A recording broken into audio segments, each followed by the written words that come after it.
Oh, I didn't see you there.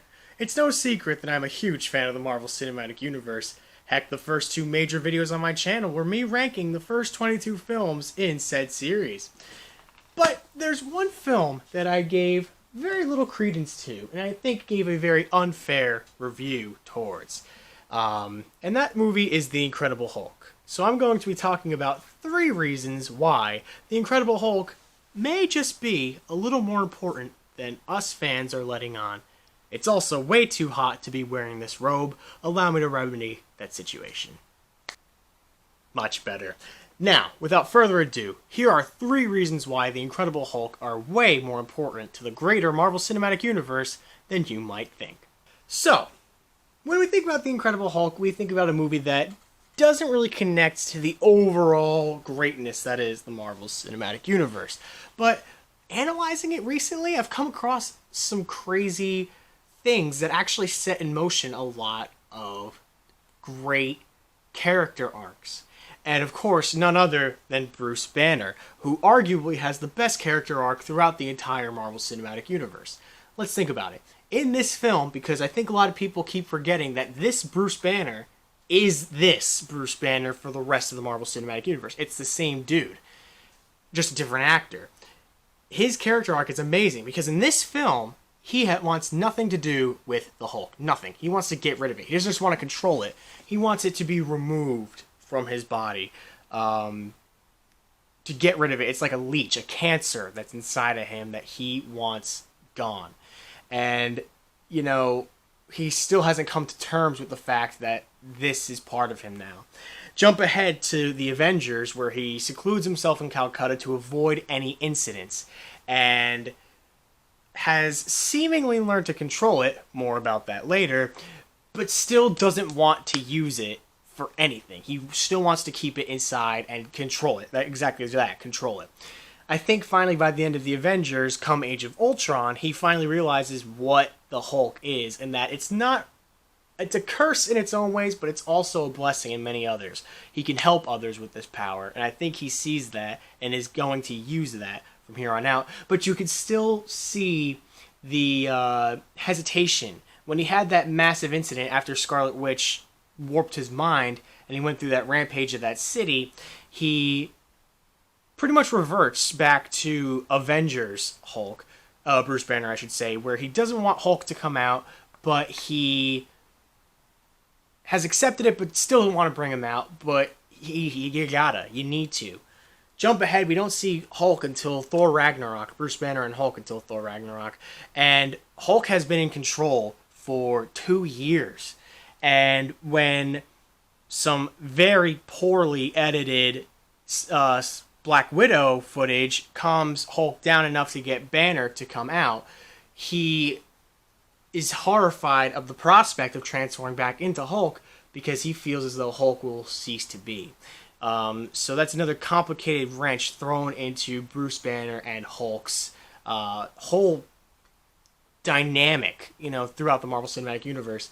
Then finally, when we get to Infinity War, Hulk takes on Thanos in the opening scenes and gets his ass handed to him, being shot down to Earth by Heimdall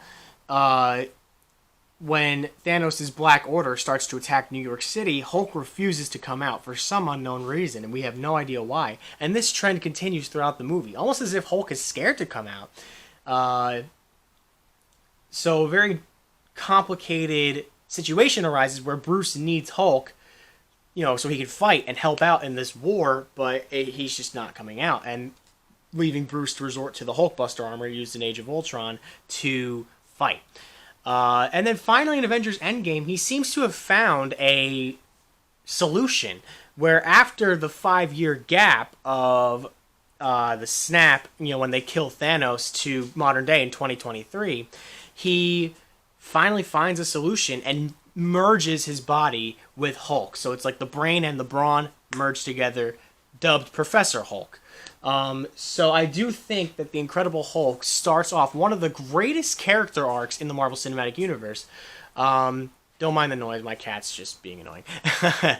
But let's move on to point number 2, where this is actually a explanation, I should say, for one of the most critiqued elements of the Avengers.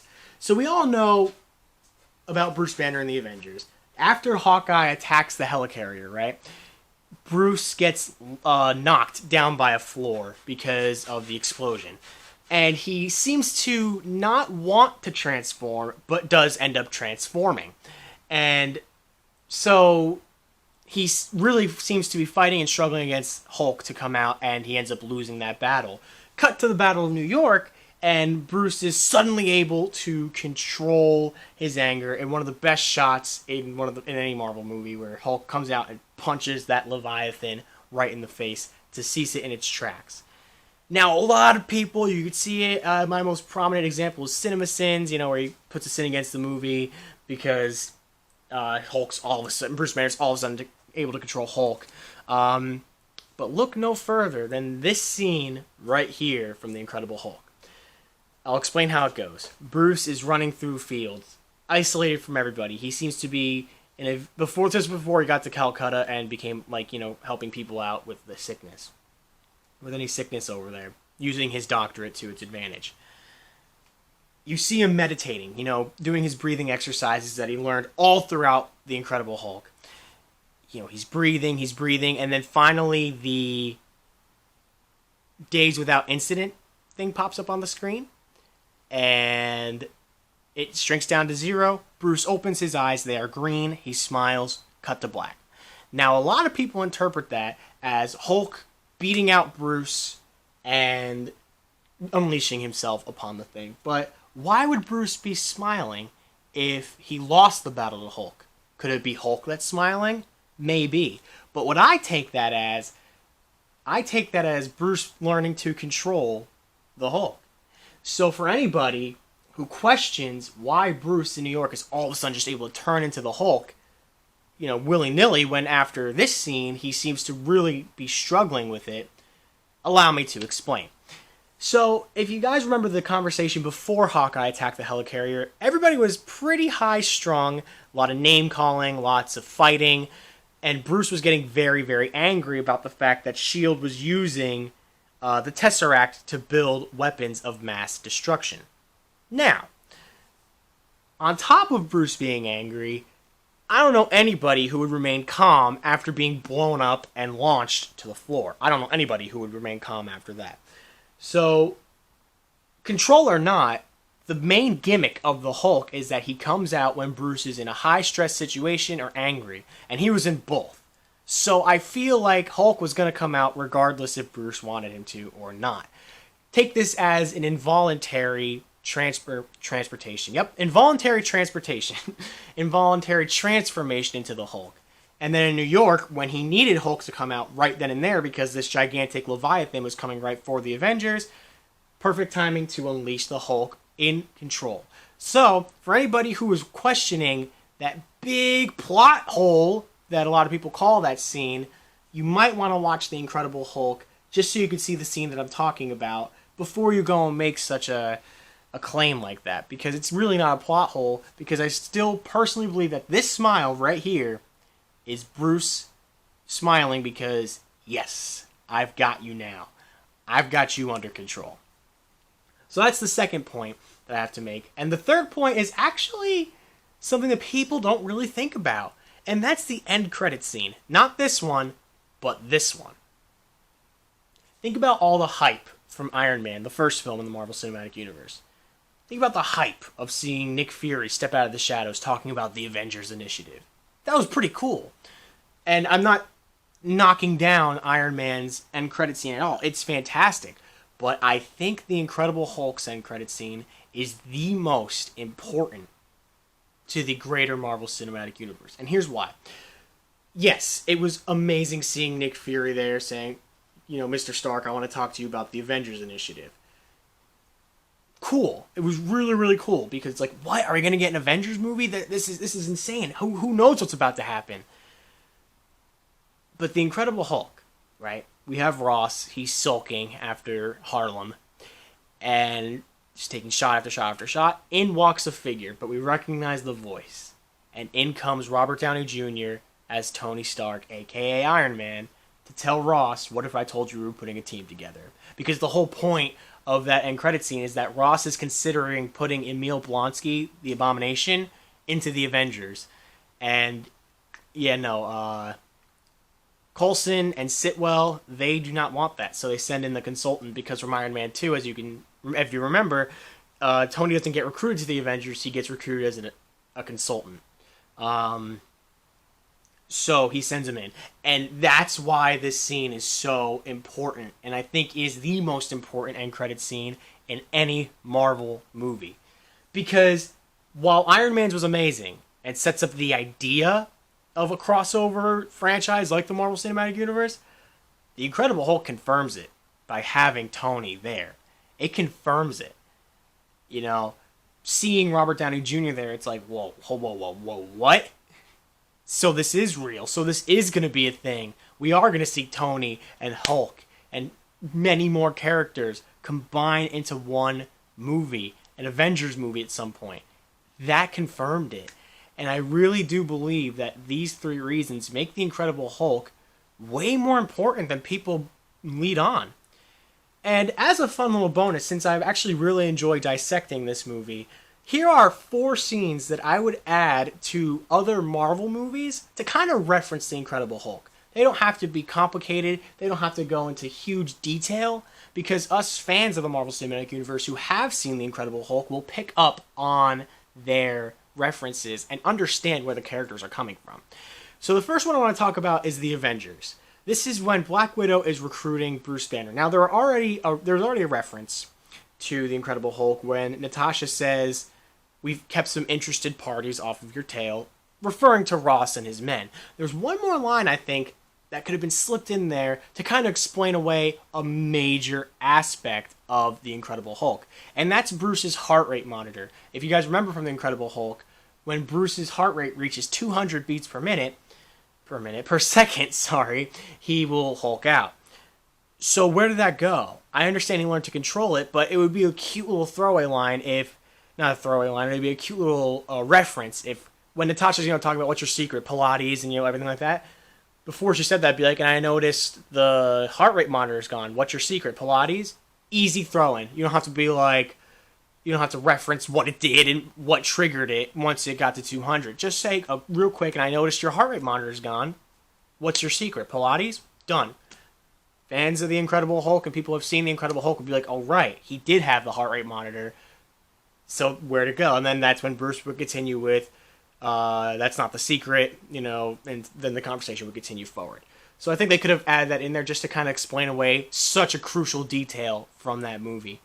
The second film I'd like to add a reference to is one that I'm surprised wasn't actually in the films, and that was in Age of Ultron. Yet another Black Widow Hulk scene. As much as I'm not a fan of Brutasha, the ship name of Natasha and Bruce, I would have been less against it had they explained away Betty.